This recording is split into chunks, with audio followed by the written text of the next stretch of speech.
फरमाते सहाबा बैठे थे सारे, हजरत अबू बकर सिद्दीक भी थे, फारूक आजम भी थे, उस्मान गनी भी थे, ढेर सारी तादाद थी सहाबा की, सारे तशरीफ फरमा थे। हजरत अब्दुल्लाह इब्न उमर रज़ी अल्लाह ताला अन्हु हदीस के रावी है और मुस्तदरक लिल हाकिम के अंदर, इब्न हिब्बान के अंदर ये रवायत मौजूद है। फरमाते सहाबा ना बात कर रहे थे और बात ये कर रहे थे कि यार लोगों को गुनाहों से कैसे रोका जाए, लोगों को गुनाहों से गुफ्तगू सहाबा ये कर रहे थे। अब्दुल्लाह इब्न उमर कहते हैं बैठे थे और ये गुफ्तगू कर रहे थे कि गुनाहों से प्लानिंग ये होती थी, उनकी जो महफिलें होती थी ना बैठ के, वो खुशगपियां नहीं होती बल्कि वो तबलीग की, जद्दोजहद की, लोगों को बुराई से मना करने के लिए बैठते थे, उस पर मंसूबा बंदी करते थे, प्लान करते थे, आगे तरतीब देते थे।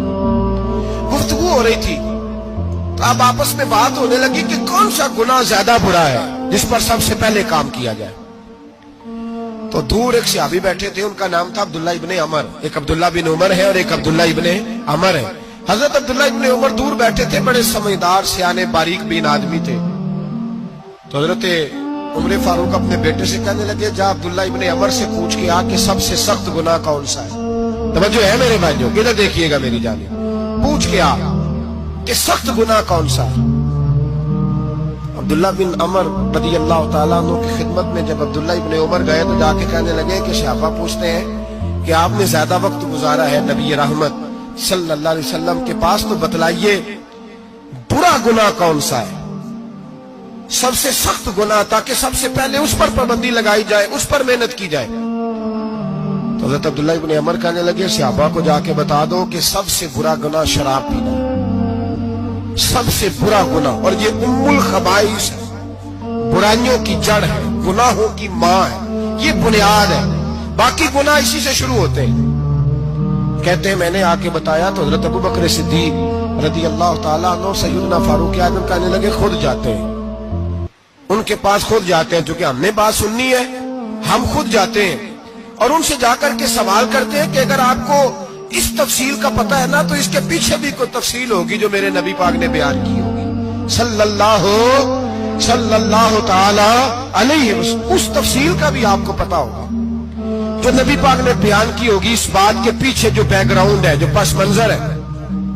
फरमाते हैं कि हम उठे, अब्दुल्लाह इब्ने अमर के पास गए, उनसे जाके पूछा कि जनाब आपने ये तो फरमाया है शराब उम्मुल खबाइस है, तो इसके पीछे पस मंजर क्या है। तो अब्दुल्लाह इब्ने अमर कहने लगे ये मैंने अपने पास से नहीं कहा, ये मैंने नबी पाक से सुना हुआ है। हुजूर सैयद आलम सल्लल्लाहु अलैहि वसल्लम बैठे थे तो हुजूर ने फरमाया शराब ये नशा, ये बुराइयों की माँ है।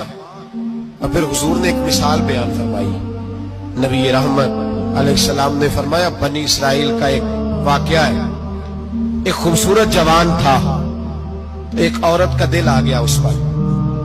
ये याद रख लें, हम लड़कों को मना करते रहते हैं लेकिन हमें घर की बच्चियों पर भी तवज्जो देनी होगी, हमें उनके फोन पर भी निगरानी करनी होगी, हमें वहां भी गौर करना होगा, इसलिए कि अगर कोई बच्ची गुंजाइश ना दे तो मेरा ख्याल है कि लड़का जुर्रत करने की ताकत नहीं रखता। तो वहां भी उनकी अम्मा से कहे कि पाबंदी लगाए, बच्ची किसी का मोबाइल लेकर के कहीं उसको इस्तेमाल तो नहीं कर रही, इस पौधे पर भी तवज्जो दे, दरख्त बनने से पहले इसकी भी निगरानी करें, ये भी बड़ा जरूरी काम है।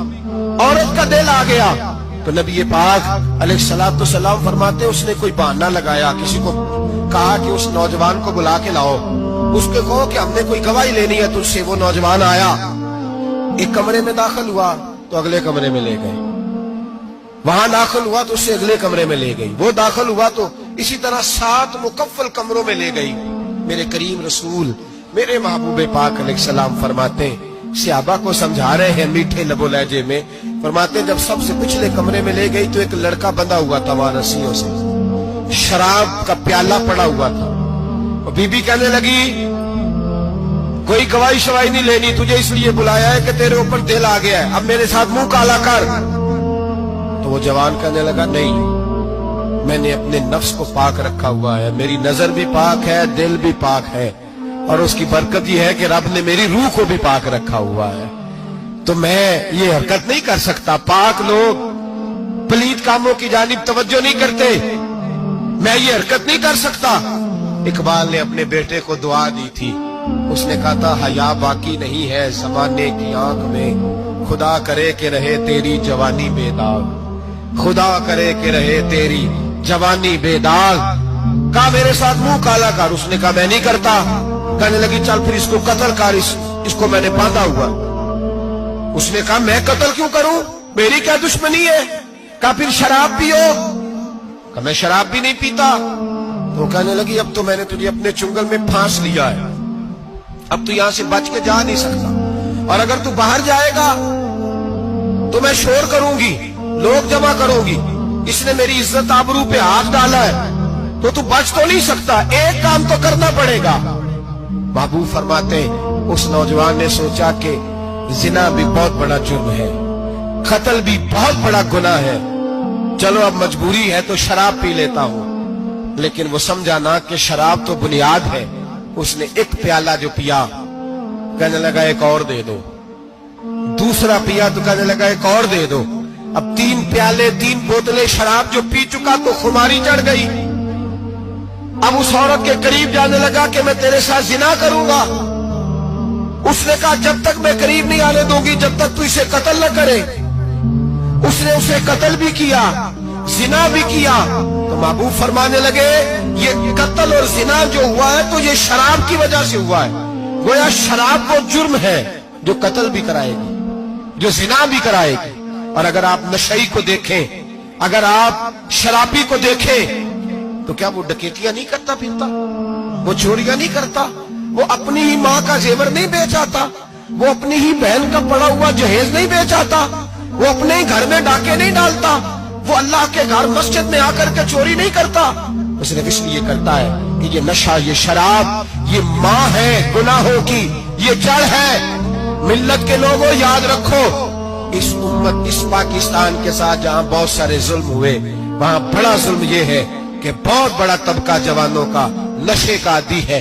وہ نشہ انہیں عشق مجازی اور عورتوں کے عشق کی جانب لا رہا ہے۔ وہ نشہ چوریاں کرا رہا ہے، قتل کرا رہا ہے، ڈکیتیاں کرا رہا ہے۔ بہت بڑے ظالموں نے بہت بڑے ہاؤس بنائے ہوئے ہیں جن کے اندر شراب فراہم کی جاتی ہے، نشہ دیا جاتا ہے۔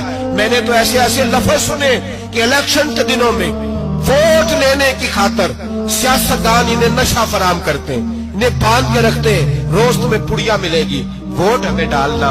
اتنا ظلم، اتنی زیادتی، اتنا جبر، ایک انسان کے ساتھ کھیلنا۔ لوٹ آؤ، پکڑو ان کا دامن، اپنے گھروں کو بچاؤ، اپنے دوستوں کو بچاؤ۔ جاگو جاگو امت کے لوگوں، جاگو، میرے نبی پاک صلی اللہ علیہ وسلم کے کلمہ گو لوگوں کو بچاؤ۔ ان پر اگر سختی کرنی پڑتی ہے تو کرو، پیار کرنا پڑتا ہے تو کرو، محنت کرو۔